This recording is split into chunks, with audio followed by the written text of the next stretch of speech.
నమస్తే, welcome to our channel. నేను సౌజన్య.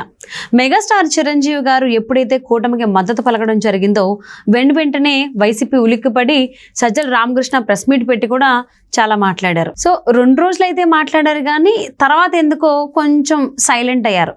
ఎవరైనా వార్నింగ్ ఇచ్చారా? అందువల్లనే వైసీపీ వాళ్ళు స్లో డౌన్ అయ్యారా చిరంజీవి పైన? ఈ అంశానికి సంబంధించి మనతో మాట్లాడడానికి, వారి విశ్లేషణని మనతో పంచుకోవడానికి ఈరోజు మనతో పాటు ఉన్నారు టీటీడీపీ స్పోక్స్ పర్సన్ సూర్యదేవర్లత గారు ఉన్నారు. వారితో మాట్లాడదాం. నమస్తే అండి. నమస్తే. మెగాస్టార్ చిరంజీవి గారు ఎప్పుడైతే కూటమికి మద్దతు పలికారో ఆ తర్వాత వైసీపీ నాయకులు ఉలిక్కిపడి సజ్జల ప్రెస్ మీట్ పెట్టి చాలా మాటలు మాట్లాడారు. బట్ 2 days అయిపోయింది కాబట్టి ఇప్పుడు చూసుకుంటే కొంచెం చిరంజీవి గారి పైన అంటే మాట్లాడడం అనేది కొంచెం తగ్గింది అన్నట్టుగా అనిపిస్తుంది. అంటే దీనికి ఏం కారణమై ఉండొచ్చు? ఇలా అంటే ఎవరైనా వార్నింగ్ ఇవ్వడం జరిగింది, అసలు ఏం జరిగి ఉండొచ్చు అంటారు? అంటే చిరంజీవి గారు బయట మద్దతు తెలిపిన వెంటనే సో వచ్చి సజ్జల గారు ప్రెస్ మీటే కానివ్వండి, పోసాని గారు మాట్లాడటమే కానివ్వండి, ఇవన్నీ చూసాం. సో బాక్స్ స్వాతంత్రం ఉంది, ఎవరికైనా సపోర్ట్ చేస్తారు. సో వీళ్ళు చెప్పిన వాళ్ళకి సపోర్ట్ చేయాలి, వీళ్ళు చెప్పని వాళ్ళకి నువ్వు చేయకూడదు అంటానికి ఇదేమి వీళ్ళు రాజ్యాంగం ఏమి రాయలేదు కదా. సజ్జల గారు ఏమైనా అంబేద్కర్ రాజ్యాంగం రాయటానికి? ఆయన రాసిన రాజ్యాంగాన్ని నేను ఫాలో అవ్వాలా? ఎందుకంటే ప్రతి దానిలో కూడా ఒక ఇన్వాల్వ్మెంట్, ఎవడు ఏం మాట్లాడినా ముందు వస్తాడు. ఆయన రాజకీయాలు మాట్లాడొద్దండి అని చెప్పి ఎన్నిసార్లు కంట్రోల్ చేసినా కూడా ఆయన ఆగట్లేదు. ఎన్నిసార్లు వార్నింగ్ ఇస్తుంది? ఆయన ప్రభుత్వ ఉద్యోగి, ఆయన ప్రభుత్వం నుంచి శాలరీ తీసుకుంటున్న వ్యక్తి ఎందుకు పొలిటికల్గా ఎందుకు సమాధానాలు చెప్పటం, పొలిటికల్గా వాళ్ళు మాట్లాడటం ఎందుకు?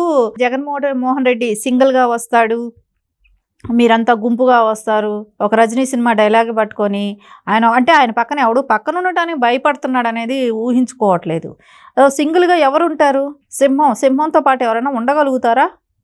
సింహం పక్కన ఎవడైనా నిలబడగలుగుతాడా? మనిషి అనేవాడు ఉండగలుగుతారా ఎవరైనా? సో అందుకనే ఒక క్రూర జంతువుతో పోల్చుకుంటూ ఆయన పక్కన ఎవరుంటే వాళ్ళ పని, మనం వివేక గారు లాంటి వాళ్ళని చూసాం కాబట్టి ఆ పరిస్థితి మనకెందుకులే, మనం ఎందుకు తెచ్చుకోవాలి అనే ఒక ఉద్దేశంతోనే ఎవరు కూడా వాళ్ళ పక్కనే ఉండటానికి ఇష్టపడటం లేదు. తల్లే లేదు, చెల్లే లేదు, అది అందరికీ తెలిసిన విషయం. చుట్టి ఎక్కడికి వస్తుందా అని అంటే తల్లి, చెల్లి, వివేకానంద గారు. ఇది ఆయన పార్టీకే కానివ్వండి, జగన్మోహన్ రెడ్డికే కానివ్వండి, ఈ అంశం అనేది అది ఎవరైనా అది ప్రస్తావిస్తారు. ఆయన మాటలు మాట్లాడేటప్పుడు ఆయన గురించి ఎత్తినప్పుడంతా ఈ టాపిక్ అయితే కంపల్సరీ వస్తుంది. దానికి కారణం ఏంటంటే కూడా వాళ్ళే భయపడి వెళ్ళిపోయారు. ఎవరైతే ఆయనకి మద్దతు తెలిపారో, ఎవరైతే ఆయన కోసం పనిచేశారో వాళ్ళే భయపడుతున్నప్పుడు మేము సింగిల్గా వస్తాం అని మాట్లాడే ఒక డైలాగ్ చెప్తాడు చూసారా, అది అసలు ఎందుకు చెప్తాడో కూడా అర్థం కావట్లేదు. సింగిల్గా వెళ్ళి ఓటు అడగమానండి, సింగిల్గా ఎంతమంది ఓట్లు వేస్తారో తెలుస్తుంది. సో సింగిల్ అది ఎప్పుడు పనికిరాదు. రాజకీయం అన్నప్పుడు నలుగురిని కలుపుకోవాలి, 4 రకాల మనుషులు ఉంటారు, అందరినీ అర్థం చేసుకుంటూ ముందుకెళ్ళాలి. కానీ నేను సింగిల్ అని అంటే ఎవడు సింగిల్కి ఓటేసే ప్రసక్తి అయితే లేదు. ఇక్కడ ఇంకా చిరంజీవి గారి విషయానికి తీసుకుంటే ఆయనకి తమ్ముడు అవుతారు పవన్ గారు.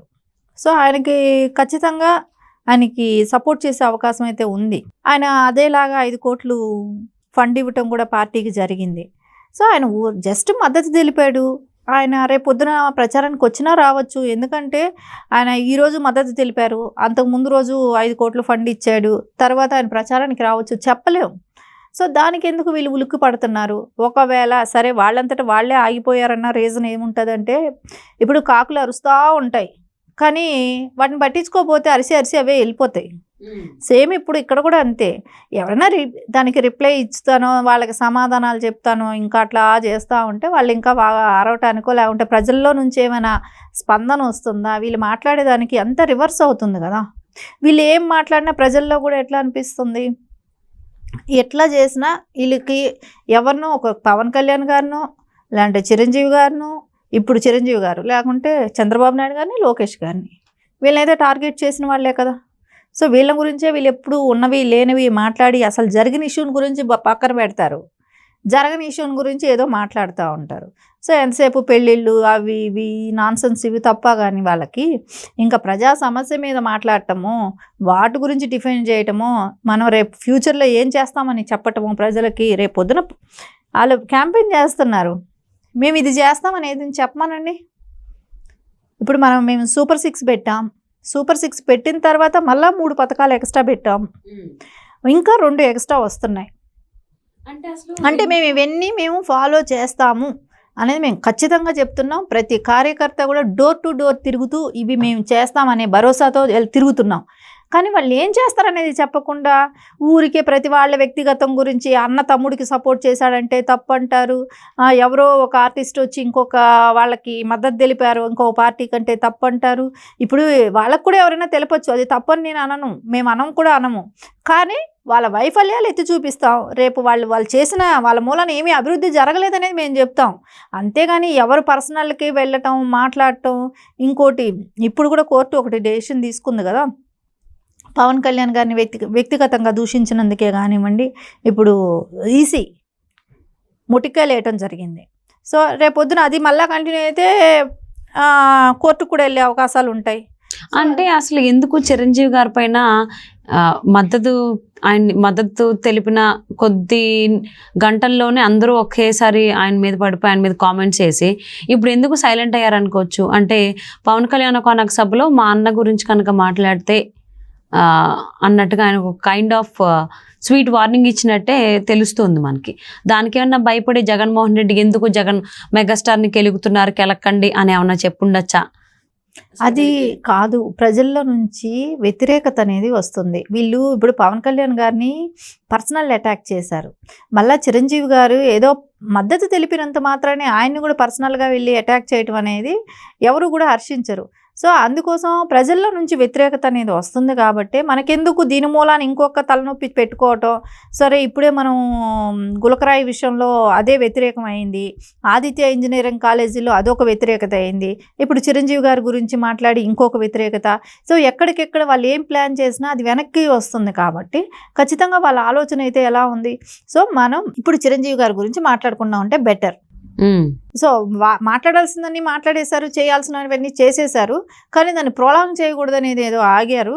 సో దానికి అందుకని కొంచెం ఆగినట్టున్నారు. అంతకుమించి ఏమేమి ఉండదు. ఇది ప్రజలకైతే తెలుస్తుంది కదా, అది మనం ఎందుకు ఇంకా వాళ్ళల్లో వ్యతిరేకత అనేది తెచ్చుకోవాలి. సో ఇక్కడి వరకు ఇది జరిగింది ఆగిపోదాం అనే మైండ్ సెట్కి వచ్చినట్టే మనకు కనపడుతుంది. ఓకే. సో అంటే ప్రజల నుంచి వచ్చేటువంటి రిప్లైస్ని బట్టి అలా ఆగారనుకోవచ్చా వైసీపీ వాళ్ళు? లేకపోతే జగన్ ఏమన్నా వార్నింగ్ ఇచ్చారనుకోవచ్చా? జగన్ వార్నింగ్ ఇచ్చి అంటే ఫస్ట్ మాట్లాడినప్పుడు జగన్కి తెలియకుండా మాట్లాడరు కదా, 2 రోజులు 3 రోజులు మాట్లాడుతూనే ఉన్నారు కదా. 3 days అయిపోయింది. నేను అదే చెప్తున్నాను కదా, ఇప్పుడు కాకులతో మనం పోల్చి మాట్లాడామంటే దానికి అర్థం ఏంటంటే అవి అరుస్తూ ఉంటాయి. దాని గురించి పట్టించుకోకపోతే అవే కొంతసేపటికి నోరు నొప్పేస్తే వెళ్ళిపోతాయి అన్నట్టు ఖచ్చితంగా అదే జరుగుతుంది. సో దాని గురించి రిప్లై ఇచ్చేవాళ్ళు లేరు, దాని గురించి ప్రజలు చెప్తే శ్రద్ధగా వినేవాడు లేరు.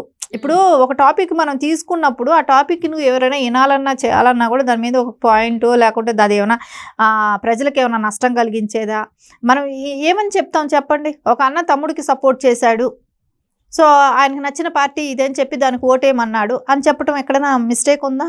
ఎక్కడ తప్పు లేదు కదా. సో దాని మూలాన వాళ్ళని విమర్శించడం మూలాన ఇంకా అపఖ్యాతి మూటగట్టుకోవటమే కదా. అది ఎందుకు మనకు అనేది అనిపించుండొచ్చు. సో ఎవరు రెస్పాన్స్ సరిగా లేదు కాబట్టి దీని మూలాన మనకే వ్యతిరేకత వస్తుంది కాబట్టి వాళ్ళు పట్టించుకోకుండా ఉండొచ్చు.